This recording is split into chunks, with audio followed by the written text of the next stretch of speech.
આવા જ પ્રકારની હત્યાની ઘટના બની ચૂકી છે। અગાઉ આ ગામમાંથી કિંમતી ચીજ વસ્તુઓની ચોરી થઈ ચૂકી છે, ચોર પકડાયા નથી। અનેક ઘટનાઓ આ ગામમાં જ અને આ વિસ્તારમાં બની છે અને દરેક વખતે પરિણામ કાંઈ આવ્યું નથી। તો આજે અત્યારે ક્રૂર ઘટના બની છે એ બાબતે શું પોલીસનું માનવું છે?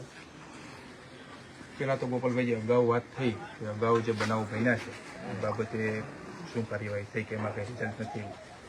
કાલે જ વાત થઈ હતી ગામજનો સાથે CHC આપણે વડિયા ખાતે વાત થઈ હતી કે જે ભેંસ ચોરી થઈ હતી એમાં પોલીસ મહેનત કરી, આરોપી તો લાવી પણ જીવતા પશુ પણ પાછી લાવી હતી।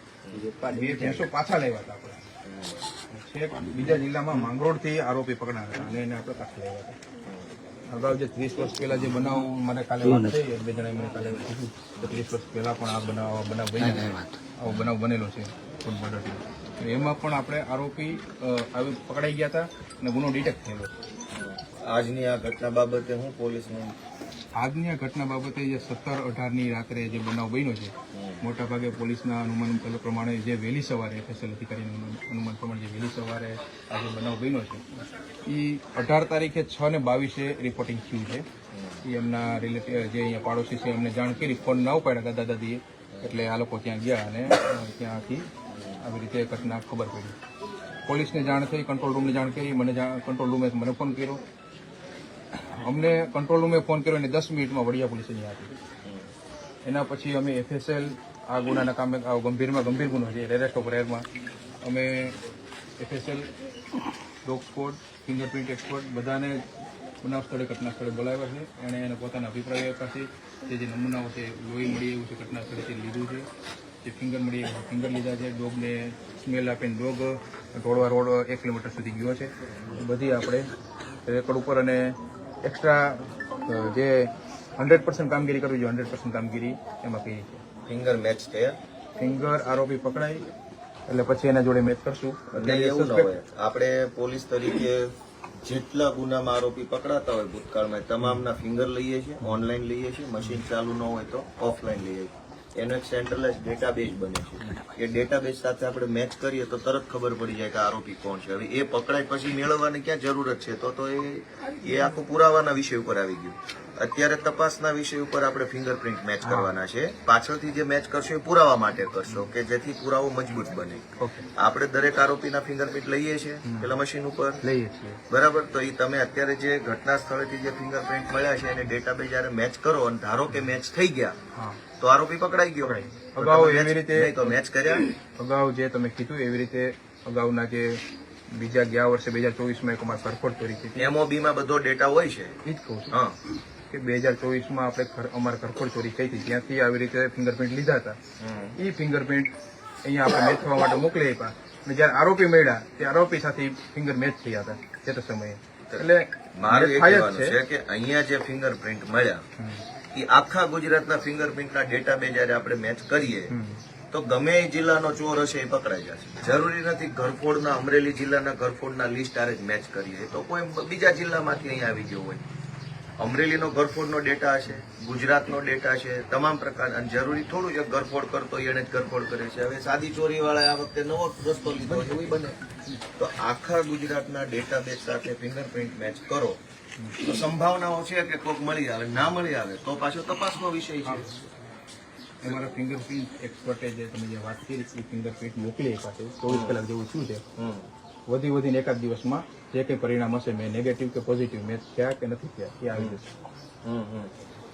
એ સિવાય આપણે ટેકનોલોજીકલ સર્વેલન્સ કરી અને આપણે બધું SDR ને CDR ને કોલ લોકેશન જોતા હોય છે, એની ઉપર આપણે કેમેરામાં જાજી ચર્ચા નથી કરવી ઘણી વાર, બરાબર? પણ પ્રેઝન્સ જે છે એ પ્રેઝન્સ તો બહુ આસાનીથી પકડાઈ જાય એવી વાત છે। પ્રેઝન્સ તો મોબાઈલ વાપર્યો હશે, મોબાઈલ વગર તો કોઈ આવવાની, એક માણસ ગાડી લઈને આમ ઉભો રહે, એક માણસ અહીં ચોરી કરે, એક માણસ નજર રાખે, ત્રણેય વચ્ચે કોમ્યુનિકેશન કરવા માટે મોબાઈલ વપરાવાનો। મોબાઈલ વગર કોઈ ક્રાઇમ થઈ શકે એમ છે જ નહીં આજના સંજોગોમાં। તો એ તો બહુ સ્વાભાવિક, મોટાભાગના ગુનાઓમાં મોબાઈલનો યુઝ થાય। તો આ ઘટનામાં મોબાઈલ હશે તો આપણે શું સર્વેલન્સ કર્યું? ભાઈ આ ટાવરની રેન્જના જેટલા રેગ્યુલર નંબરો છે એ તો 6 મહિનાના સરેરાશમાં આવતા હશે। સરેરાશ સિવાયના જે નંબર આવ્યા એને જોવાના, સસ્પિશિયસ તરીકે જોવાના। તો હવે એ બધી વસ્તુમાં કેમ કે ગામજનોની શું ફરિયાદ છે કે ક્યારેય કોઈ આરોપી ચોર ક્યાંય પકડાતા નથી અથવા પકડાય તો છૂટી જાય છે એટલે વારંવાર એની હિંમત વધી જાય છે અને પછી ગમે એવો ક્રાઇમ કરી નાખે છે. બે પ્રશ્ન મોટા છે. એક તો પકડાતા નથી, મોટા ભાગે પકડાય તો એવા બધાના ઢીલા કેસ ને ઢીલા કાગળ ને ઢીલી તપાસના કારણે ફટાફટ છૂટી જાય. એટલે ન પકડાય એ ડબલ હિંમતથી ક્રાઇમ કરે છે, છૂટી જાય એ પણ પાછો ક્રાઇમ કરે છે. શું થઈ ગયું મારું?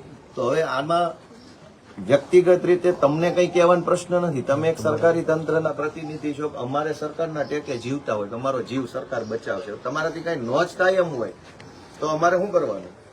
જે આપણે તમે વાત કરી ને ગોપાલભાઈ કે અમુક કેસોમાં આરોપી પકડાતા નથી, એવું નથી. જો ભેંસ ચોરી છે, જે ભેંસ ચોરી થઈ હતી લોકલ પોલીસ જ ડિટેક્ટિવ છે અને એ ટેકનિકલ સોર્સિસના લીધે જ ડિટેક્ટિવ છે. ટેકનિકલ જે ઘણી વાત કેવું છે, ઓપનમાં આપણે બધી વાતો ન કરી શકીએ, પણ એ ટેકનિકલ સોર્સના લીધે લોકલ પોલીસ જ ડિટેક્ટ કરી છે. જે તમે ટાવરની જે કંઈ વાત કરી છે બરાબર. તો આ જે ઘટના બની છે, આટલી બધી ક્રૂર ઘટના બની, સામાન્ય રીતે ભૂતકાળમાં જેટલી આવી ઘરફોડની ઘટના બની, એક આગેવાન તરીકે ઘણી ઘટનામાં અમે સામેલ થયા છીએ. એમાં લોકો બધા સંમત થશે. અનેક વખત ખેડૂતના ઘરમાંથી કપાસ કે મગફળીનો વેચાણ કરવામાં આવે ને જે રોકડા રૂપિયા ઘરમાં આવે, પછી તરત ચોર આવે. ક્યારેક બંધક બનાવીને પૈસા લઈ જાય, ક્યારેક મારીને પૈસા લઈ જાય, ક્યારેક મારી નાખીને પૈસા લઈ જાય. એવું કાઠિયાવાડના અનેક જિલ્લામાં બને છે. એ બધાની પાછળ ઘણી બધી વખત છે એ ડ્રગ્સ ને દારૂ ને એવા બધા દૂષણો એની પાછળ જવાબદારો છે. આ જે માણસો હોય છે આની અંદર, એ આવી પ્રવૃત્તિ આરે સંકળાયેલા હોય એટલે એની હિંમત વધી જતી હોય છે કે ભાઈ હું ગમે એવું કરીશ, મારે સાહેબ આરે સેટિંગ છે, ડિસ્ટાફ વાળા રે એટલે મને છોડાઈ લેશે. એવો એંગલ અનેક વખત નીકળ્યો છે કે લોકલ પોલીસના કેટલાક અધિકારીઓ છે એ આવા અસામાજિક પ્રવૃત્તિ લોકોને છાવરતા હોય છે. અને આ કઈ આજે તમને કહેવાનો પ્રશ્ન નથી. અનેક વખત એવી ઘટના સામે આવી છે જેમાં ક્રિમિનલ માઇન્ડના માણસો હોય, વ્યાજ માફિયા હોય, બુટલેગરો હોય, જમીન માફિયા હોય, આવી નાની મોટી ચોરી ચકારી કરવા વાળા હોય, એને પાછલા બાવણેથી બેકઅપ હોતું જ હોય છે. તમે એક સજ્જન માણસ હશો વ્યક્તિગત રીતે, પણ નથી હોતું એવું ના તો કોઈ પાડી જ નહીં શકે આખા ગામમાંથી. તો દરેક વખતે ઘટનાની અંદર માત્ર ચોર પકડાઈ જાય એ વાત પૂરતી નથી. એંગલે જોવો પડશે ને કે આ ચોરની આવી હિંમત કેવી રીતે થઈ, રાજકીય રીતે કોણે સપોર્ટ આપ્યો, પોલીસ તંત્રમાં જ કોણે સપોર્ટ આપ્યો, જ્ઞાતિના લેવલ પર કોણ હતા આની પાછળ. ભાઈ આ રમેશભાઈ પકડાઈ ગયા, એનાથી તપાસ પૂરી નથી થતી. રમેશભાઈની હિંમત કેવી રીતે થઈ ગઈ કોઈનું ખૂન કરવાની? કેવી રીતે આ અવળી મોટી સરકાર, આટલું પોલીસ તંત્ર હોવા છતાંય જો કોઈ ખૂન કરીને વહી જાય તો એની પાછળ શું છે? કોઈ ડિસ્ટાફ વાળા છે, એલસીબી વાળા છે, પોલિટિકલ માણસો છે, કોઈ નેતા છે, બધી તપાસ થવી જોઈએ. એ તો ક્યારેય થતી નથી કે અવડા મોટા ગુંડાઓની પાછળ કોણ છે, કેમ એની હિંમત એવી થઈ ગઈ? ગોપાલભાઈ કેવું છે, ઘણીવાર સામાન્ય સુખાકારીની બાબત આવે ત્યારે સર્વેલન્સ, ટેકનિકલ સર્વેલન્સ કે પોલીસ પ્રેઝન્સની વાત આવે તો અમારા ગામમાં અહીંયા આપણે પંજાબી પડિયા ગામમાં જીઆરડી રાત્રે રાખીએ છીએ, બંદોબસ્ત બરાબર નાઇટમાં જીઆરડી હોય છે. એના સિવાય પોલીસ પ્રેઝન્સ હોય છે. અમારી વિલેજ વિઝિટ હોય ત્યારે અમે સૂચના આપીએ છીએ કે જે પરપ્રાંતીય ઘણીવાર આવતા હોય છે, પરપ્રાંતીય મજૂર હોય છે બરાબર, એ અહીંયા રહેતા હોય છે. ખેડૂતોને વારંવાર સૂચના આપી છે કે ભાઈ તમે એના આધાર કાર્ડ, એનો ડેટા તમારી પાસે રાખો અને પંચાયતને જમા કરાવો. પંચાયતને ઘણીવાર સરપંચને અમે કીધું છે અને આ બાબતે સરપંચને લેખિતમાં આપ્યું છે ઘણીવાર તમે આ ડેટા મેક્સિમમ જેટલો થાય એટલો અહીંયા જમા કરાવો. કારણ ત્યારે આવો અઘટિત બનાવ બને તો એમાં અમને ઉપયોગી થાય.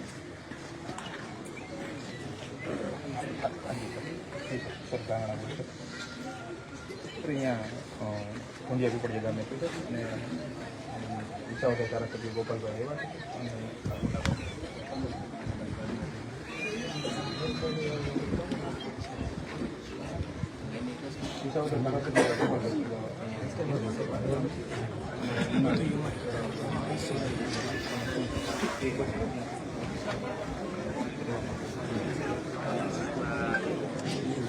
ભલે આવતો આવવાથી ભલે વરસાદ ભલે આવે. હા ભલે આવે ટાઈમે એવું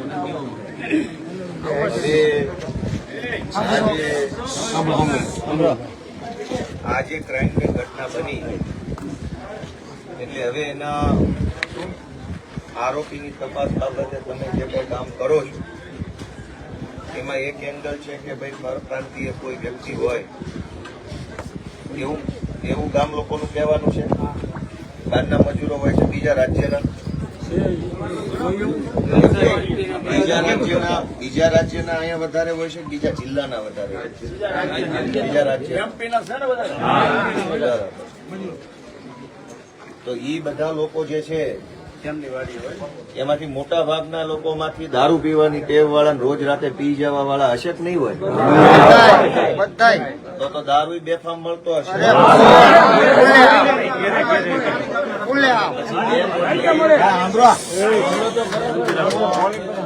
માનો કે 2 પોટલી પી જાય પછી ગમે એનું ખૂન કરી નાખે. તો જ્યારે આટલી બધી ક્રાઇમ એક નથી, સિક્વન્સ ઓફ ઇવેન્ટ છે.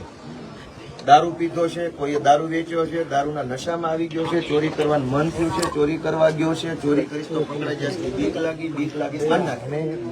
સિક્વન્સ ઓફ ઇવેન્ટ એક ઘટના નથી. દર વખતે આપણે પરપ્રાંતિ કરીને છટકી જવાનું, 2-3 ને પકડીને ફોટા પડાવીને તપાસ પૂરી કરી દેવાની, પછી નવી ઘટના થાય ત્યાં સુધી રાહ જોવાની. તો આનો કાયમી ઉકેલ શું? ગામડામાં અમારે જીવવાનું કેમ? ગામડામાં રોજગારીની વ્યવસ્થા નહોતી, શહેરમાં કમાવા ગયા, મા બાપને રેઢા મૂક્યા તો આવીને મારી નાખ્યા કોકે. તો આમાં અમારે હવે શું કરવાનું? શું ગામજનોએ શું આશ્વાસન છે? શું આશ્વાસન છે આમાં? અમારે શું કરવાનું? હવે આખા કાઠિયાવાડમાં અનેક ગઢા મા બાપ ગામડામાં એકલું જીવન જીવે, ખેતીવાડી સંભાળે, સેવા પૂજા પાઠ કરે અને શાંતિથી જીવે, એને મારી નાખે. અને આવું છાસવારે બને. અહીં બોલા કયા ગામમાં બન્યું? ક્રાકચ પાસે બાવાડા ગામમાં, ત્યાં અમરેલીની જ ઘટના છે જિલ્લાની. બે વર્ષ થઈ ગયા છે. 2 વર્ષ પહેલા આવી જ ખૂનની ઘટના અમરેલીમાં થઈ ગઈ, કોઈ આરોપી પકડાણા નથી. તો હવે આ ગામમાં સલામતી શું? સલામતી શું? આ તો થોડાક દિવસ બધું લોકોમાં આક્રોશ છે એટલે તમે આવશો ને ગાડીઓ ફેરવશો ને ઓલા ખેતરે જાશો ને ઓલા ખેતરે જાશો અને બધું કરશો, રીલું બને એવો કાર્યક્રમ. પણ પછી શું?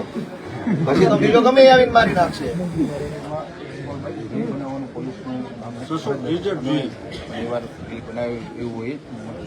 બનાવતા જ નથી. અને જે આ બનાવ જે ભેંસ ચોરી છે તો એ તો ભેંસ ચોરી ઘણા સમય પછી ડિટેક્ટ થઈ, ટેકનિકલ મહેનત કરતા ભેંસને મારી નાખ્યા એની વાત છે. ખૂન થઈ ગયા, ડબલ મર્ડર.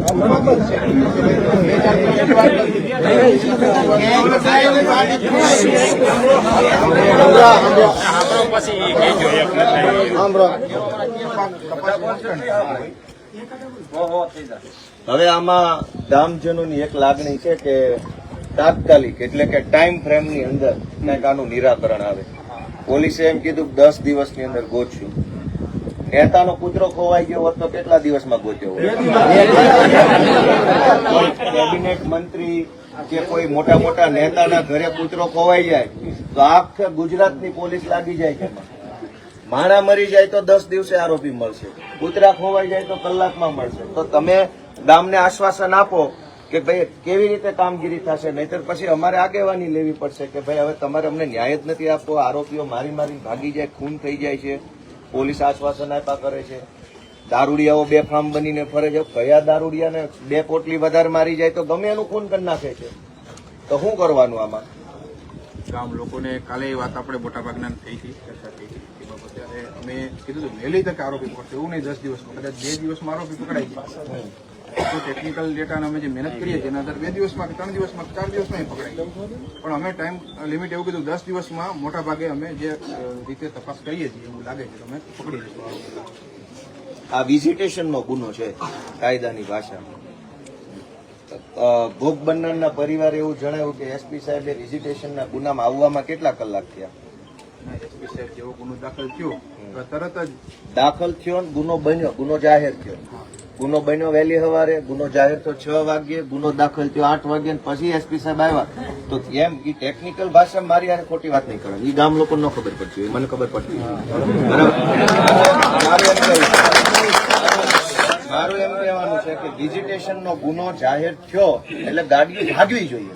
વિઝિટેશન ગુનો છે, ડબલ મર્ડર એટલે એસપી નું વિઝિટેશન છે, ડીવાયએસપી નું વિઝિટેશન છે, નોંધ આવી જોઈએ. તમે આવી ગયા એ બરાબર છે, ઓકે, તમારી ડ્યુટી સારી છે, હાલો. વિઝિટેશન નું શું થયું?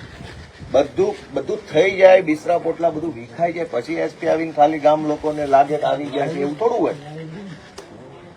તો એનો તમે ગામ લોકોને નથી ખબર પડતી, ભોળા માણસો છે કે આમાં આવું બધું હોય. પણ આવું થાય, ચોરને બધી ખબર છે પાછી, એસપી નથી આવ્યા એટલે વાંધો નહીં આવે. ચોર તો ચાલાક છે. આ ગુનામાં તો અમારા ડીવાયએસપી સાહેબ અને એસપી સાહેબ તરત જ આવી ગયા, બધાને ખબર છે. આપણે જે અહીંયા પરિવારજનો છે એની ખ્યાલ છે અને જેવો ગુનો અમને જાહેર થયો તરત જ આવી. હવે તમારી પાસે સાહેબ અત્યારે હાલ પૂરતી એટલી આશા રાખીએ છીએ કે મંગળવાર બુધવાર સુધીમાં આ કેસની કંઈક તપાસ ખુલે કે ભાઈ કોણ છે ને શું છે ને એની પાછળ કેવા કેવા પ્રકારના ક્રાઇમ થઈ ગયો એ એક પાર્ટ છે, ખૂન થઈ ગયું એ એક વિષય. ખૂન કરનાર માણસે ખૂન કરતા પહેલા કોને મળ્યો? દારૂ પીધો, નેતાને મળ્યો, બીજા કોઈ ટપોરીને મળ્યો, કોઈ એને ચડાવ્યો, પોલીસમાંથી સપોર્ટ હતો, એની તપાસ થવી જોઈએ. બધાનું શું માનવું છે? ખાલી ખૂન થઈ ગયું એમ નહીં, એને એટલી બધી હિંમત ક્યાંથી આવી? આપણી તો કોઈને ટાપલી મારવાની હિંમત નથી થતી. ખૂનની હિંમત આવી તો કોક તો છે એની પાછળ, તો એની તપાસ થવી જોઈએ. એટલે આપણે મંગળવાર બુધવાર સુધી આશા રાખીએ છીએ. નહીંતર બુધવાર મંગળવારે પાછું હું વાત કરી